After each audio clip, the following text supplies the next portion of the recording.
Good evening. आज की class में हम आगे देखेंगे कोष्ठांग, है ना। कोष्ठांग, कोष्ठांग को क्या बोलते हैं? ऑर्गन्स, मतलब जो हमारे एब्डोमेन वाले रीजन है, जो हमारा कोष्ठ वाला रीजन है, उसमें क्या क्या ऑर्गन्स होते हैं और क्या क्या बोलते हैं उनको। और सबसे पहले उसमें हम कोष्ठ के बारे में जानेंगे कि कोष्ठ होता क्या है।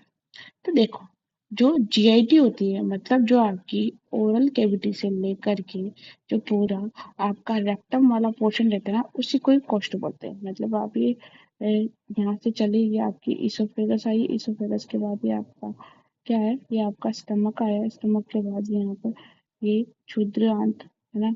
और ये आपकी बड़ी आंत, और बड़ी आंत के बाद ये रेक्टम। तो पूरा जो डाइजेस्टिव सिस्टम है ना, ये आपका यही क्या कहलाता है? कोष्ठ कहलाता है। इसी को ही महाश्रोतस भी बोलते हैं।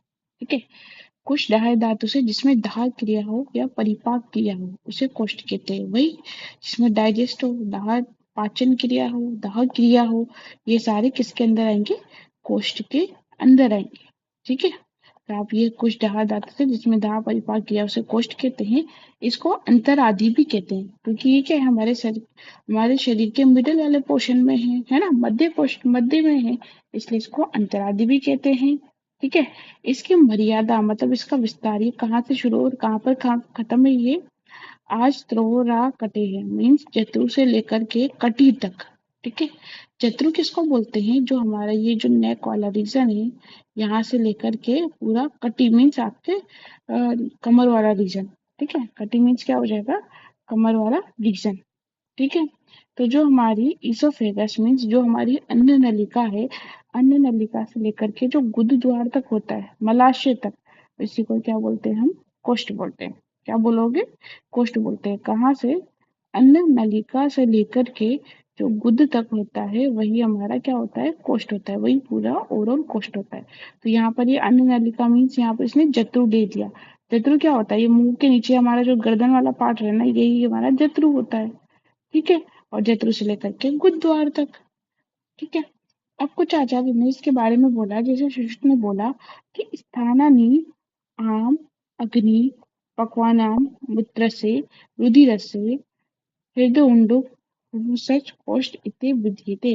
कि जिसके अंदर आम हो, जिसके अंदर आम बनता हो, तो शरीर में उतना अग्नि हो, या पश्चिमानाशय में क्षुद्रांत्र हो, पक्वाशय में बड़ी आंत्र हो, मूत्र, रक्त, हृदय, उंडुक व फुफ्फुस, ये कहलाते हैं। उंडुक हमारा क्या होता है? लीवर को ही बोलते हैं। फुफ्फुस हमारे किसको बोलते हैं? फेफड़ों को बोलते हैं।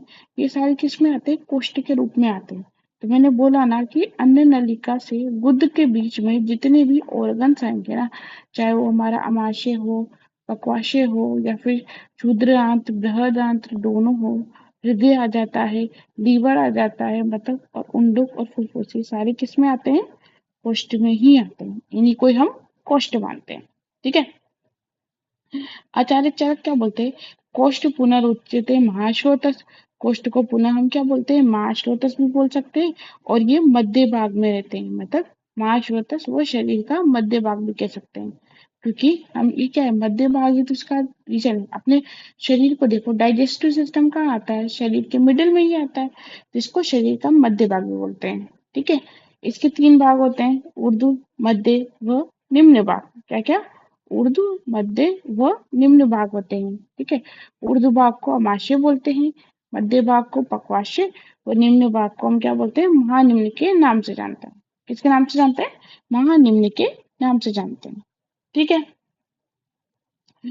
अब देखो, आम पक्वाशय आश्रय की अमाशय से पक्वाशय तक के अवयव कोष्ठ के आश्रित होकर रहते हैं। कौन से? अमाशय से पक्वाशय तक के अवयव किसके आश्रित रहते हैं? कोष्ठ के आश्रित होकर रहते हैं। ठीक है। अब यहाँ पर इसने क्या बोला? अमाशय पक्वाशय मीन्स हमारा जो स्टमक वाला रीजन है, पेट, पेट के बाद हमारा क्या आ जाता है? डुडेनम आ जाता है। ठीक है। क्या आ जाता है हमारा? पेट के बाद क्योंकि ये रहता है ना। तो ये हमारा एब्डोमेन रहता है। एब्डोमेन के बाद ये ड्यूटेनम होता है। ये जाकर के फिर हमारी ये स्मॉल इंटेस्टाइन होती है। ठीक है। स्मॉल इंटेस्टाइन ये कहाँ पे मिलती है? लार्ज इंटेस्टाइन में। और ये हमारी लार्ज इंटेस्टाइन होती है। और फिर इसी का ही पार्ट हमारे पास क्या होता है? ये गुद होता है। ठीक है।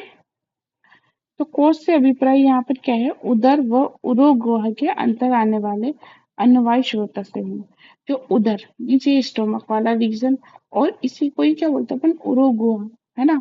उरोगुहा सॉरी, उरु वाले मतलब फुफ्फुस वगैरह, फेफड़े वगैरह, उसके अंदर आने वाले जो ऑर्गन है वही क्या है, हमारे अन्नवायु महास्रोतस, उसी को ही हम कोष्ठ बोलते हैं। ठीक है।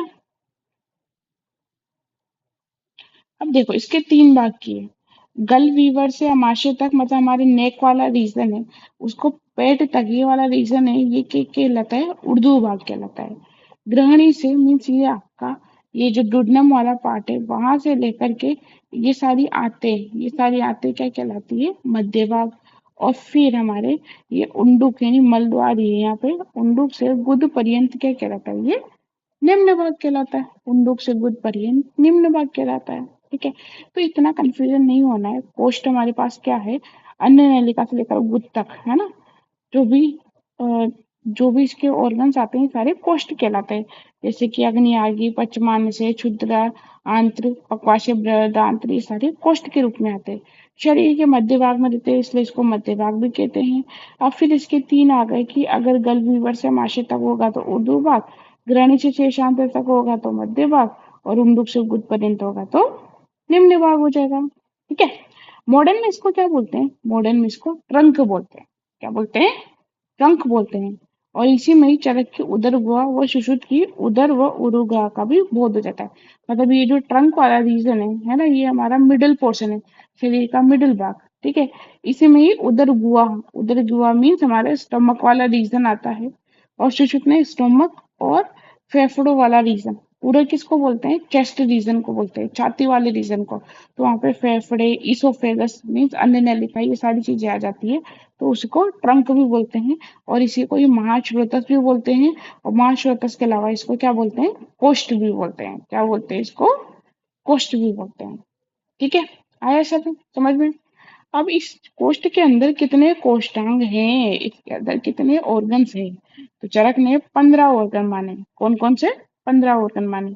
तो पंचदश कोष्ठांगानी मतलब 15 ऑर्गन है कोष्ठ के अंदर। कौन कौन से, नाभि, नाभि जानते हो आप, हृदय, ठीक है, क्लोम, क्लोम किसको बोलते हैं हमारे पास यहाँ पे, क्लोम बोलते हैं फेफड़ों को। किसको बोलते हैं, क्लोम, फेफड़ों को। ठीक है। यकृत, लीवर को बोलते हैं। किसको बोलते हैं, लीवर को। ठीक है। प्लिहा, स्प्लीन को बोलते हैं। प्लिहा बोलते हैं स्प्लीन को। वृक्क हमारी किडनी को बोलते हैं। किसको बोलोगे, वृक्क, किडनी को बोलते हैं। बस्ती हमारी यूरिनरी ब्लैडर को बोलते हैं। पूरी डायरेक्ट गुद वाला पार्ट होता है, मतलब इंटेस्टाइन होती है, लार्ज इंटेस्टाइन। अमाशय, है ना, पक्वाशय, उत्तर गुद मीन्स गुदर वाला रेक्टम वाला पार्ट, अपर वाला पार्ट उदर, उत्तर गुद, और अदर गुद मीन्स नीचे वाला पार्ट। ठीक है। क्षुद्र आंत्र और स्थूल आंत्र, है ना, छोटी आंत, बड़ी आंत इसी के अंदर आती है।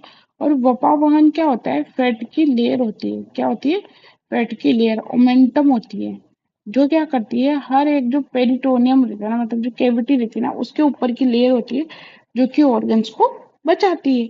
ये होती है वपावहन। तो कोष्ठ के अंदर इतने 15 क्या आते हैं, कोष्ठांग आते हैं।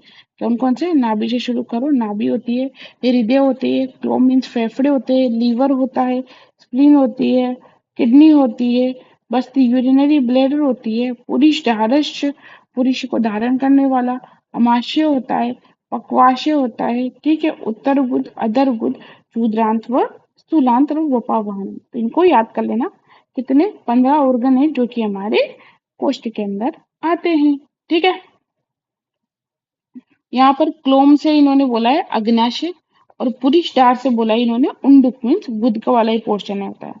उत्तर गुद से मलाशय हो जाएगा, अधर गुद से गुद नलिका या गुद हो जाएगा, मतलब ये रेक्टम वाला पार्ट हो जाएगा। फिर हमारा ये एनस वाला पार्ट हो जाएगा, गुद वो। ठीक है। और वपा वहन से मोमेंटम लिया। ठीक है। कोष्ठ की गणना में प्रथम मत चरक ने, बाद में सुश्रुत का, और शेष इन दोनों में से किसी मत का अनुसरण किया जाता है। हमें तो ये लाइन याद नहीं रखनी है, हमें क्या करना है, हमें क्या क्या चीजें हाईलाइट करनी है आपको वो बताती हूँ मैं आपको। 15 कोष्ठांग है, इनको हमें याद रखना पड़ेगा। ठीक है। किसको याद रखना है हमें, नाभि, हृदय, इनको आप आपके ट्रिक से मीन्स आपको इसको क्या करना है, एक क्रम में जमा करके याद रख लेना है आपको। इससे याद रख लेना है। क्लोम से यहाँ पे अग्नाशय, पुरुषधारा से यहाँ से उंडुक और उत्तर गुद से मलाशय। इतना याद रखना है, ठीक है। कोष्ठ क्या होता है? जिसके अंदर दाह क्रिया हो, परिपाक क्रिया हो, इसे कोष्ठ कहते हैं। इसको अंतरादि भी कहते हैं। मर्यादा इसकी कहाँ तक है? जतु से लेकर तटी तक। इतना लिख लो। फिर इसके अंदर क्या क्या बोला? स्थानानी, आम, विप, ये सारे बोले कि आम हो गया, अग्नि हो गया, पश्चमान से क्षुद्रांत, ये सारे कोष्ठ के रूप में मानते हैं। फिर कोष्ठ को अपन महाश्वेतज भी बोलते हैं, शरीर का मध्य भाग भी बोलते हैं। तो इसके 3 भाग करो, ऊर्ध्व भाग, मध्य भाग और निम्न भाग, ठीक है। फिर डायरेक्ट इसको यहाँ से लिखो कि गल विवर से अमाशय तक ऊर्ध्व भाग, ग्रहणी से शेषांत्र तक मध्य भाग और उंडुक से गुद पर्यंत निम्न भाग, ठीक है। और इसको ट्रंक भी बोला जाता है, ठीक है। तो ये था हमारा आज के कोष्ठ कोष्ठ के बारे में पढ़ा और कोष्ठ के अंदर आने वाले कोष्ठांग के बारे में पढ़ा, ठीक है। आगे हम और कंटिन्यू करेंगे। इसमें अगर आपको कोई डाउट लगता है तो आप ये टेलीग्राम पे या फिर आप यहाँ पर कमेंट करके भी जरूर बताना। Okay, thank you.